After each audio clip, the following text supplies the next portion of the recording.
The Tea Kettle. Long ago, as I've heard tell, there dwelt at the temple of Morinji, the province of Kotsuke, a holy priest. Now there were three things about this reverend man. First, he was wrapped up in meditations and observances and forms and doctrines. He was a great one for the sacred sutras and knew strange and mystical things. Then he had a fine and exquisite taste of his own, and nothing pleased him so much as the ancient tea ceremony of the Chanoyu. And for the third thing about him, he knew both sides of a copper coin well enough and loved a bargain. None so pleased as when he happened upon an ancient tea kettle lying rusty and dirty and half forgotten in a corner of a poor shop in a back street of his town.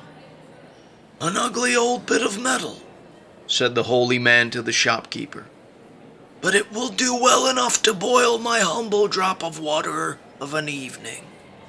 I'll give you 3 rin for it." This he did and took the kettle home, rejoicing, for it was of bronze, fine work, the very thing for the Chanoyu. A novice cleaned and scoured the tea kettle, and it came out as pretty as you please. The priest turned it this way and that and upside down, looked into it, tapped it with his fingernail. He smiled. "A bargain," he cried, "a bargain," and rubbed his hands. He set the kettle upon a box covered over with a purple cloth, and looked at it so long that the first he was fain to rub his eyes many times, and then to close them all together. His head dropped forward, and he slept. And then, believe me, the wonderful thing happened. The tea kettle moved, though no hand was near it. A hairy head with 2 bright eyes looked out of the spout. The lid jumped up and down. 4 brown and hairy paws appeared and a fine bushy tail. In a minute the kettle was down from the box and going round and round looking at things. "A very comfortable room to be sure," said the tea kettle. Pleased enough to find itself so well lodged, it soon began to dance and to caper nimbly and to sing at the top of its voice. 3 or 4 novices were studying in the next room. "The old man is lively," they said. "Only hark to him. What can he be at?" And they laughed in their sleeves. Heaven's mercy, the noise that the tea kettle made. Bang, bang, thud, thud, thud. The novices stopped laughing. One of them slid aside the karakami and peeped through. "Arrah! The devil and all's in it," he cried. "Here's the master's old tea kettle turned into a sort of badger. The gods protect us from witchcraft, or for certain we shall be lost." "And I scoured it not an hour since," said another novice, and he fell to reciting the holy sutras on his knees. A third laughed. "I am for a nearer view of the hobgoblin," he said. So the lot of them left their books in a twinkling and gave chase to the tea kettle to catch it. Could they come up with the tea kettle? Not a bit of it. It danced and it leapt and it flew up into the air. The novices rushed here and there, slipping upon the mats. They grew hot, they grew breathless. Laughed the tea kettle. "Catch me if you can." Presently the priest awoke, all rosy, the holy man. And what is the meaning of this racket?" he says. "Disturbing me at my holy meditations and all." "Master! Master!" cried the novices, panting and mopping their brows. "Your tea kettle is bewitched. It was a badger no less, and the dance it has been giving us you'd never believe." "Stuff the nonsense," said the priest. "Bewitched. Not a bit of it. There it rests on its box, good quiet thing, just where I put it." Sure enough, so it did, looking as hard and cold and innocent as you please. There was not a hair of a badger near it. It was the novices that looked foolish. "A likely story indeed," said the priest. "I have heard of the pestle that took wings to itself and flew away, parting company with the mortar. That is easily to be understood by any man. But a kettle that turned into a badger, no. To your books, my sons, and pray to be preserved from the perils of illusion." That very night the holy man filled the kettle with water from the spring and set it on the hibachi to boil for his cup of tea.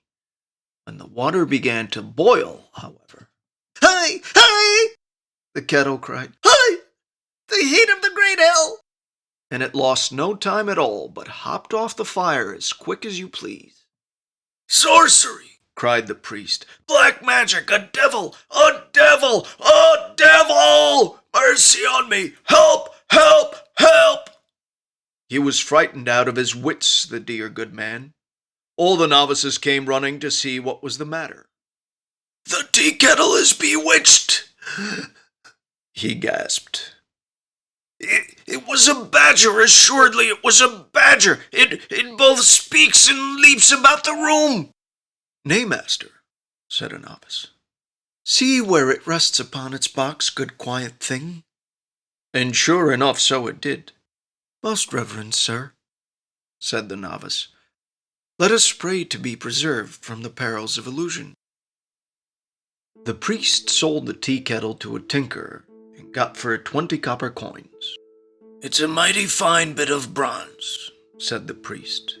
"Mind, I'm giving it away to you. I'm sure I cannot tell what for." He was the one for a bargain. The tinker was a happy man and carried home the kettle. He turned it this way and that and upside down and looked into it. "Pretty piece," says the tinker. "A very good bargain." When he went to bed that night, he put the kettle by him to see it first thing in the morning. He awoke at midnight and fell to looking at the tea kettle by the bright light of the moon. Presently it moved, though there was no hand near it. "Strange," said the tinker, but he was a man who took things as they came. A hairy head with 2 bright eyes looked out of the tea kettle's spout.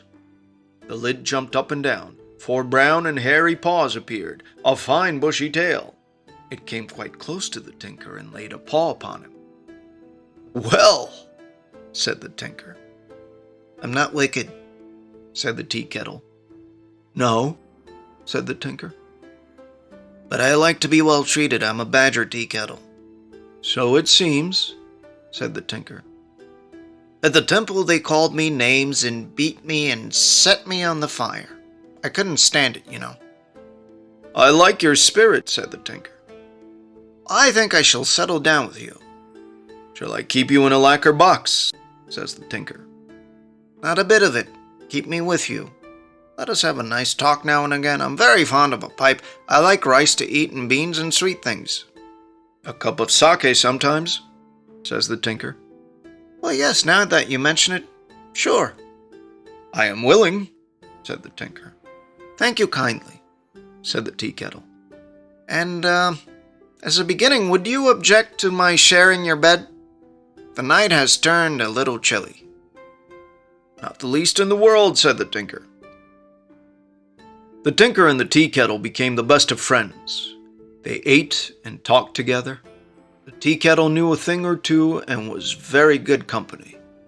One day, "Are you poor?" says the tea kettle. "Yes," says the tinker, "middling poor." "Well, I have a happy thought. For a tea kettle, I'm out of the way really very accomplished." "I believe you," says the tinker. "My name is Bumbuku Chagama. I'm the very prince of badger tea kettles." "Your servant, my lord," says the tinker.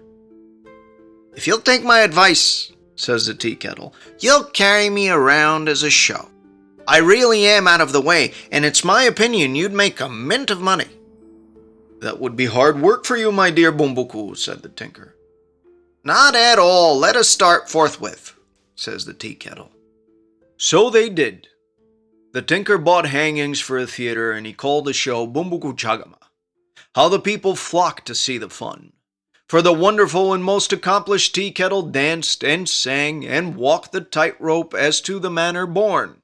It played such tricks and had such droll ways that the people laughed till their sides ached. It was a treat to see the tea kettle bow as gracefully as a lord and thank the people for their patience. The Bumbuku Chagama was the talk of the countryside, and all the gentry came to see it as well as the commonalty.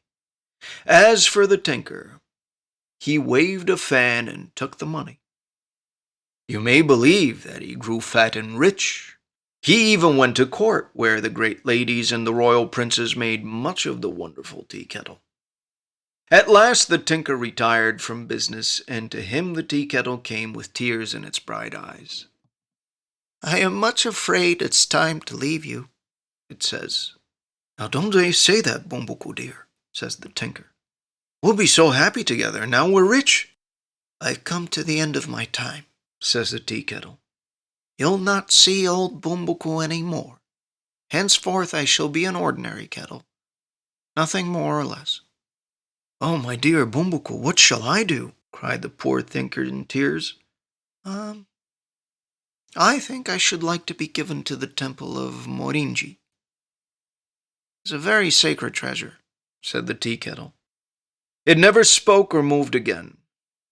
So the tinker presented it as a very sacred treasure to the temple, and the half of his wealth with it. And the tea kettle was held in wondrous fame for many a long year. Some persons even worshipped it as a saint.